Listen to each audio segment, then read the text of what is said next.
پیارے پیارے بچوں کا پچھلی ویڈیو میں جو ہم نے شہزادی کی تلاش کہانی چھوڑی تھی وہاں سے ہم شروع کرتے ہیں۔ بسم اللہ الرحمن الرحیم۔ ایک دن وہ باورچی خانے کی نظریں بچا کر اس پنجرے نما عمارت کی چار دیواری میں لگے لوہے کی اس بھاری اور بلند دروازے کو بھی دیکھ آیا تھا۔ اسے کھولنا بالکل ناممکن تھا کیونکہ ڈاکٹر لیپک وہاں سے باہر جاتے ہوئے اس میں تالا لگا جاتا تھا۔ اس عمارت سے باہر نکلنے کی تدبیریں سوچتے سوچتے بالآخر اس کو ایک تدبیر سجائی دے گئی۔ ایک رات کھانے سے فارغ ہونے کے بعد وہ سونے کی بجائے جاگتا رہا۔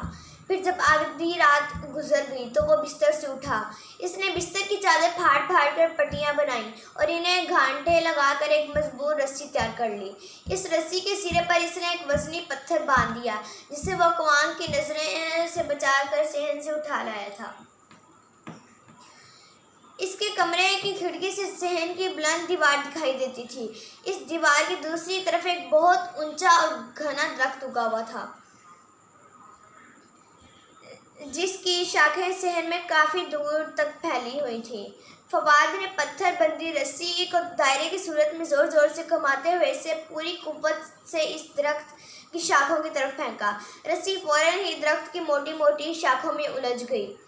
فواد نے جھٹکا دے کر اس کی مضبوطی کو جانچا اور اسے ہاتھ سے پکڑتے ہوئے کھڑکی سے باہر صحن میں چھلانگ لگا دی۔ پھر ایک بندر کی سی پھرتی سے اس کے سہارے چڑھتا ہوا درخت کی شاخوں پر چڑھ گیا۔ آسمان پر چاند نکلا ہوا تھا۔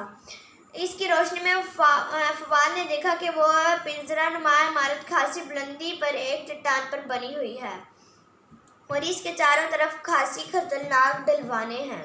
ان ڈھلوانوں میں جنگل اگے ہوئے تھے۔ وہ درخت سے اتر کر ادھر ادھر دیکھتا ہوا بڑی احتیاط سے ڈھلوان اترنے لگا اور اس کے دامن میں پھیلے ہوئے گھنے جنگل میں داخل ہو گیا۔ وہ جنگل گھنا ہونے کی وجہ سے بے حد تاریک تھا۔ فواد بڑی احتیاط سے پودوں اور جھاڑیوں سے بچتا بچاتا آگے بڑھتا رہا یہاں تک کہ وہ ایک کھلی جگہ پر نکل آیا۔ اسے کچھ فاصلے پر سڑک چمکتی ہوئی دکھائی دے رہی تھی۔ وہ تیز تیز چلتا ہوا اس سڑک پر آ گیا اور ایک سمت ہو لیا۔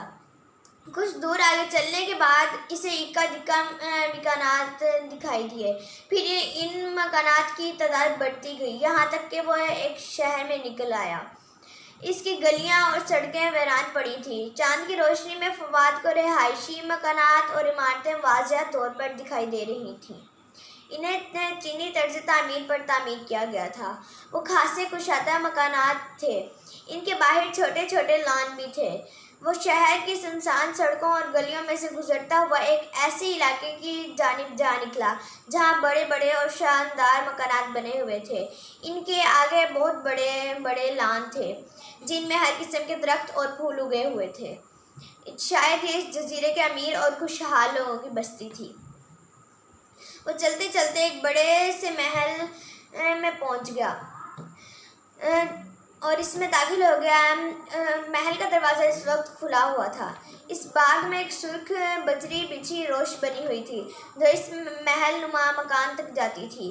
وہ اس روش پر چل پڑا۔ اس نے مکان کے ارد گرد چکر لگایا۔ مکان تاریکی میں ڈوبا ہوا تھا۔ پھر اچانک اسے ایک چیخ کی آواز سنائی دی۔ اس کے ساتھ ہی دوڑتے قدموں کی بھی آواز سنائی دی۔ وہ چونک کر اپنی جگہ سے مڑا اور تیزی سے چلتا ہوا مکان کے اس پہلو کی طرف آ نکلا جہاں اس مکان کے اندر داخل ہونے کے لیے بلند سیڑھیاں بنائی گئی تھیں۔ وہ اس جگہ پہنچتے ہی اس نے ایک لمبے چوڑے آدمی کو تیزی سے بھاگتے ہوئے باغ میں داخل ہوتے ہوئے دیکھا۔ اس نے اپنے کندھے پر کسی کو اٹھا رکھا تھا۔ شاید وہ کسی کو اس گھر سے اغوا کر کے لے جا رہا تھا۔ فواد فوراً ہی اس کے پیچھے لگ گیا۔ اس نے تیزی سے دوڑتے ہوئے اس آدمی کو باغ کے پھاٹک پر پکڑ لیا اور اسے ایک گھونسا رسید کیا۔ وہ شخص لڑکھڑا گیا۔ اس کے کندھے پر لدا ہوا لڑکا زمین پر گرا اور چیخنے چلانے لگا۔ فواد کی مداخلت نے اس شخص کو غضبناک کر دیا۔ وہ دانت کھچکھچاتے ہوئے فواد پر پڑ پڑا۔ دونوں کے درمیان اب باقاعدہ ہاتھا پائی ہونے لگی۔ اس نوعمر لڑکے کی چیخو پکار سن کر اس دکان کے لوگ جاگ اٹھے۔ اگلی ویڈیو میں ہم باقی اسٹوری دیکھیں گے. اگلی ویڈیو تک کے لیے اللہ حافظ.